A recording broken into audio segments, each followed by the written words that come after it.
Today on the Where Traveler podcast, our host Teresa Rodriguez talks with Shivani Vora. She's been a contributing lifestyle writer for Travel and Leisure, The Wall Street Journal, National Geographic Traveler, Condé Nast Traveler, and Forbes magazine.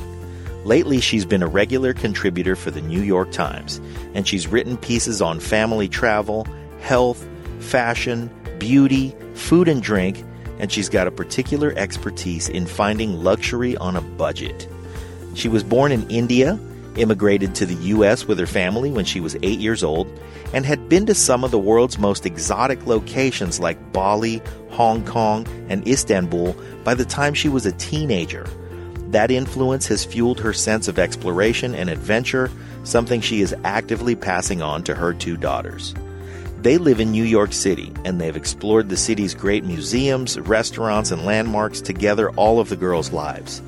Shivani talks with Teresa today about travel bargains, how to time and plan out your New York adventures to get the most bang for your buck, and how to take advantage of unique culinary experiences that are also a bargain. Now, if you like what we do here on the Where Traveler podcast, and if travel bargains and tips are useful to you, please do us a favor and subscribe to the show on iTunes or Spotify, or write us a review and give us a 5-star rating. We sure would appreciate it, and we'll keep the valuable content coming. And speaking of valuable content, you can find Shivani Vora at shivanivora.com, where she always shares the most up-to-date articles that you'll surely find useful and entertaining. Here she is with our host, Teresa Rodriguez, our special guest, Shivani Vora.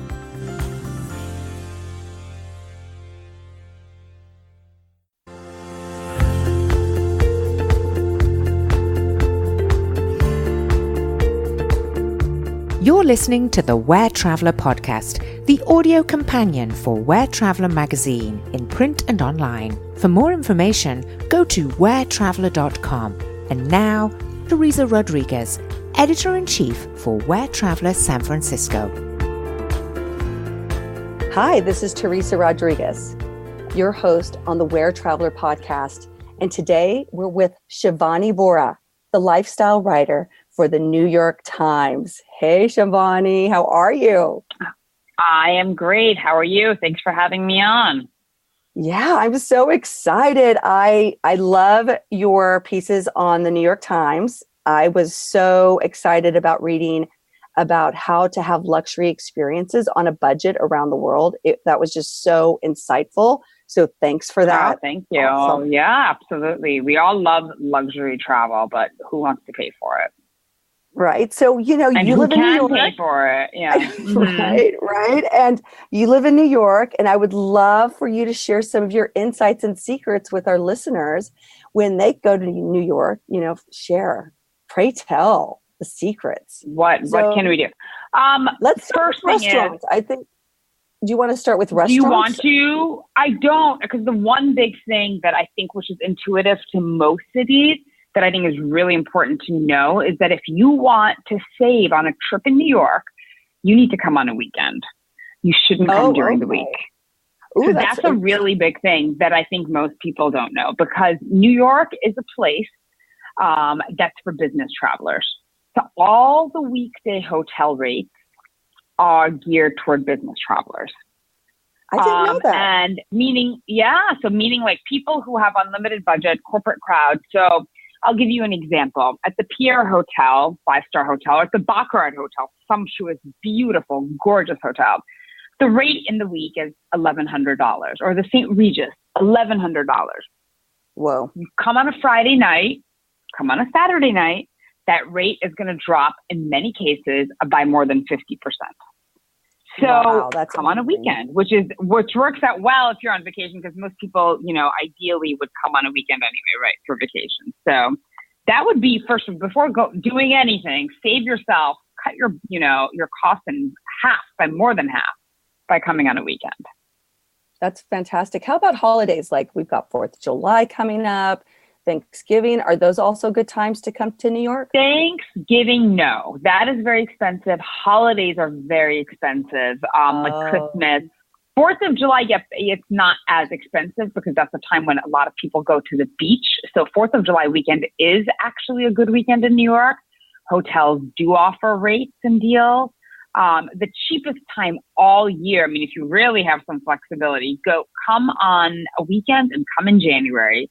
January, you can get some steals. I mean, absolute steals, because that is the slowest time seasonally for the city. Oh, that's fantastic to know.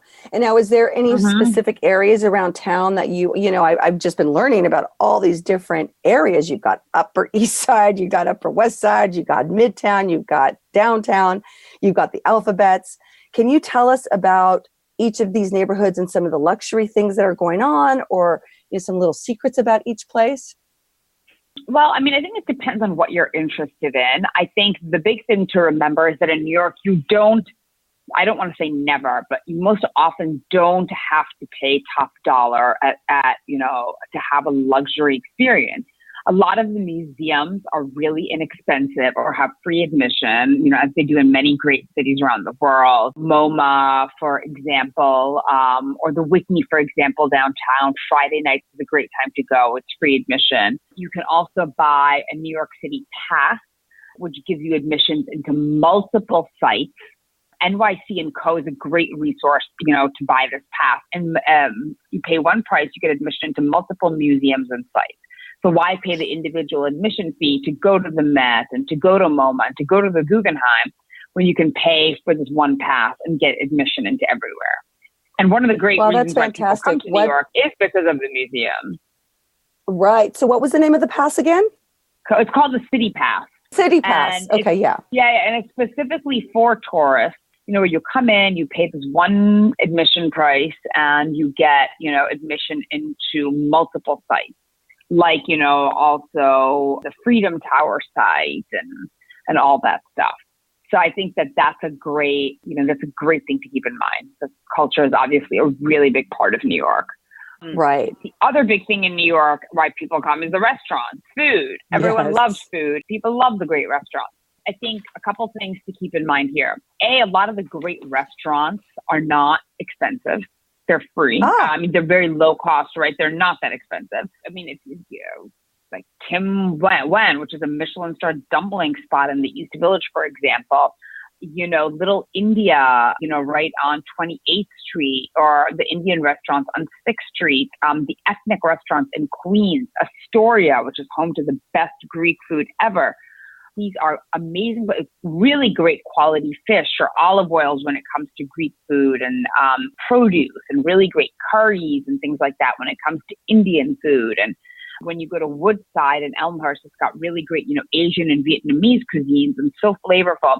And these are meals, you pay $15, $20, $25, dollars a person, and you have feasts. I mean, when I tell you feasts, so I think that's A. B, if you are looking to go to some of the most high-end restaurants, Avra Madison. Avra happens to be my favorite. It's a very trendy, celebrity-ridden Greek spot on Madison, right off Fifth Avenue. Now, Avra's expensive, but, they have the best lunch special in town, $29 for 3 courses of food, and the portions are huge. It's a very expansive menu to pick from. That same branzino that you pay $50 at dinner for, just the branzino, that's one of the courses at lunch, along with a side. You're kidding me, for $29? No, it's really good. It's a really good steal. And a lot of places have this. The other thing a lot of places do is they have pre and post theater specials. Milos, for example, really pricey Greek place. $48 4-course pre-theater special. Between 6 to 8, or 6 to, I think you have to get the order in by 7 or 6:30, something like that. You have to check. And then in the evening, it starts again at 9:30. So if you're willing to have a little bit of flexibility, you can absolutely have a great, meal at one of these trendy spots. And then you want to hang out after you're done. I mean, go to the bar, get a drink. You're still going to save a lot of money, but take your time. Once you place the order, you can space out your courses and sit there. I mean, I've gone to, Milos and had a 3-hour dinner there. Just, come by 6:30, place my order, leave by 9:30, have a great night out. That's fantastic. I love it. So, now, and I want to talk about you too, because I think that, it's pretty rare. You're a unicorn in New York, my dear. You are a lifestyle writer for one of the most powerful newspapers in the world. And I'd love to chat with you about how that happened. Like, how did you score that? And what's your background? Were you born and raised in New York? No, I was born in New Delhi, India. And I, my family immigrated. We're first generation immigrants when I was 8. And I, always grew up traveling. I think, when a lot of my, classmates were going, because I grew up, internationally, we would go back to India. And when my classmates were kind of going to the Caribbean or to Florida for vacations, my parents would always say, well, we're going to Turkey, we're going to, Bali, we're going to Hong Kong. I mean, all these things that were really kind of exotic at the time. I mean, now the world has become so much smaller. And I think that love of curiosity cultivated that. And, then I went to NYU journalism school, started pitching the Times then, and got in when I was a student, with my first pieces. And it just kind of jumped off from there. That's so fascinating. And so it is. It's great. Yeah. So do you have advice for, budding writers or kids that are in university right now? They're like, oh my God, I want to write for the New York Times. Do you have some, just some insights or sage wisdom that you can share about how you got to where you're at? All I will say is this.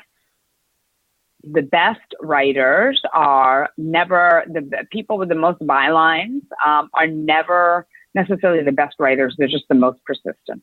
So yeah, it's funny that you pay off. Persistence, not annoyance. That's all I'll say. Yeah, and I think that you're really right about that, because I've written a few books for people and they get stuck. They're like, well, I don't want to share that information, or I don't want to write about that. I'm like, you need to get everything out and on the paper before you can decide what you're cutting or what you're not cutting, right? It has to get out of you first.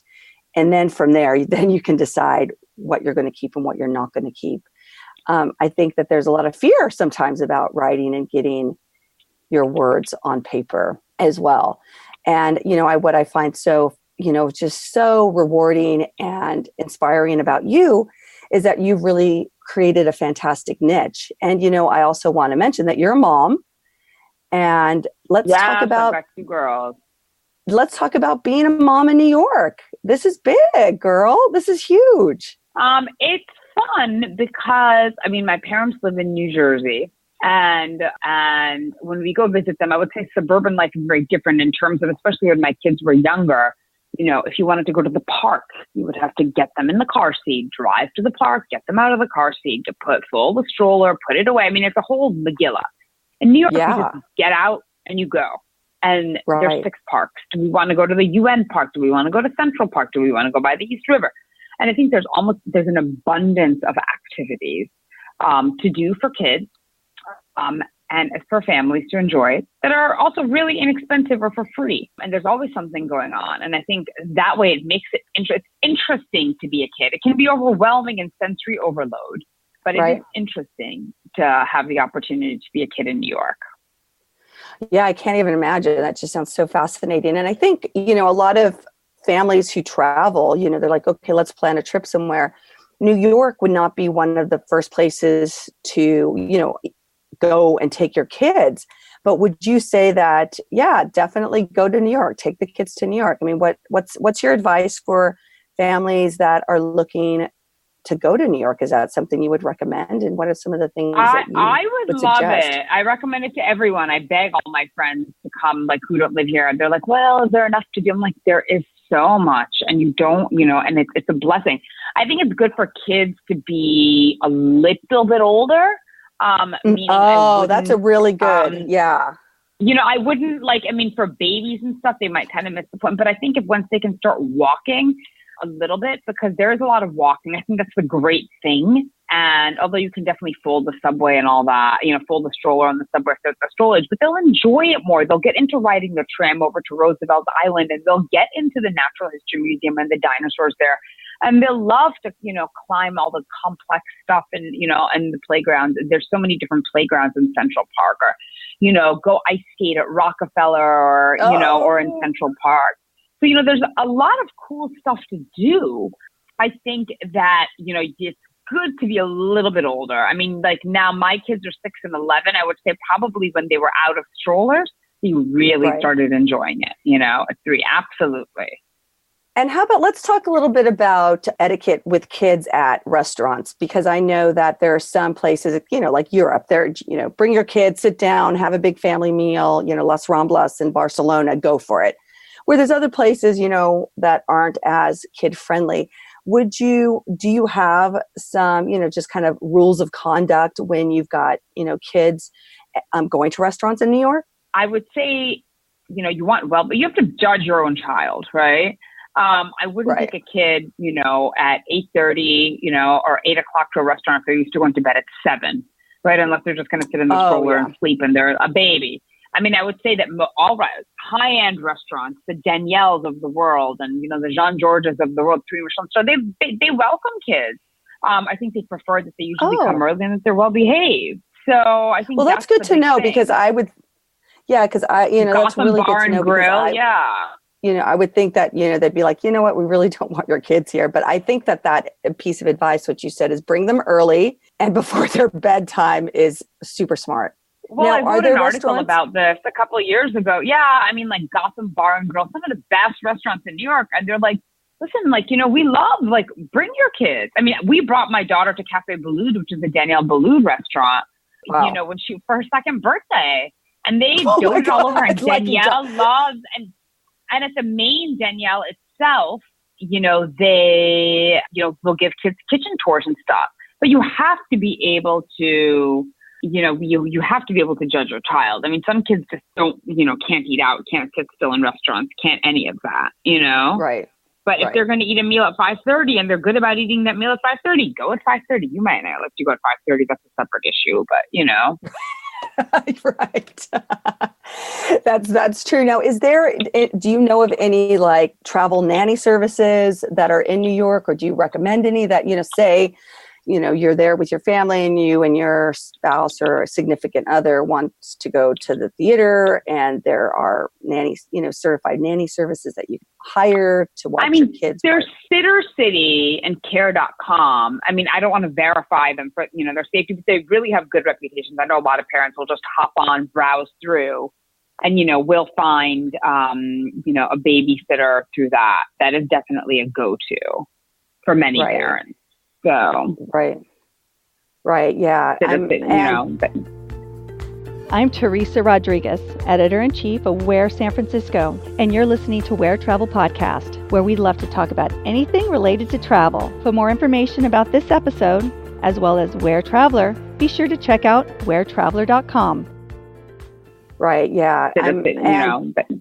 And how about, is there anything going on in the theater on Broadway or off Broadway right now that really would be, fun for the kids? I know that Frozen is going on right now, and Harry Potter, but it's Harry Potter in 2 parts or something like that. It is. Do you know anything about that? My daughter saw it. She's a Harry Potter freak, and you have to see both back to back. So she went for the Wednesday. My husband took her. So you go Wednesday matinee at 2, then you have a couple hour break, and then you see it at 8. Now, apparently it's the best Broadway show. I mean, they loved it. So if your child is a Harry Potter fan, go. Aladdin is great for kids. The Lion King is great for kids. My Fair Lady for older kids is great. So, yeah, I mean, there's definitely Broadway stuff that's going on. Again, I mean, if for younger kids, go with the matinee. Go for the 2 o'clock show on Wednesday and Saturday, or the 3 o'clock on Sunday. It can be hard for kids to sit up. It can be hard for adults to stay up at 8, from 8 o'clock if you're used to going to bed early. Forget kids. So. Right. And how about, is there any, insights about getting tickets that are not the full on $600 ticket for, nosebleeds at Hamilton? Yeah, go to TKTS. Go to TKTS booth in Times Square. They have discounted tickets. A lot of theaters have, kind of standing or same day of tickets that are really discounted. You can get $50 tickets. You can save a lot on service fees by going to the theater directly. Otherwise, you can end up paying, sometimes more than $10 plus ticket on just a service fee if you purchase through Ticketmaster or whatever, because, that's how they make their money. So that's a good thing. I mean, especially if you're buying, imagine a family, my husband's whole family came from India. It was 12 of them. And we went to go see Lion King. I mean, we saved several $100s just by going to the Lion King box office directly and not paying the service fee, because there's a service fee per ticket. I did not even think of that. Yeah, that is such a good piece of advice. I had no idea that you could. I never even thought of that. I think that in the day of internet, we just assume go online and buy your tickets and print them out or put them on your phone. If you're here, come to or have a friend or have somebody go to the theater. You'll save a lot of money. Oh, that is fantastic. Now, how about shopping in New York? Is there any time of year that there's like great sales going on? Oh, yeah. Now you got to come in July, end of June, July, all of June and July. July is when they really get rid of the last minute stuff. But the end of June is really cheap. And then January, right after Christmas and into January, it's a shopper's boom. I mean, you can get 60, 70% off, off designer stuff. That's a lot of Europeans come. I go and I'm like, wow, they're all shopping. There's such good deals going on, such good deals. Oh, that's fantastic. So it seems like January is a really great month to go to New York on a weekend, get a really great, hotel rate and go shopping with the money you saved on your hotel. Yep, exactly.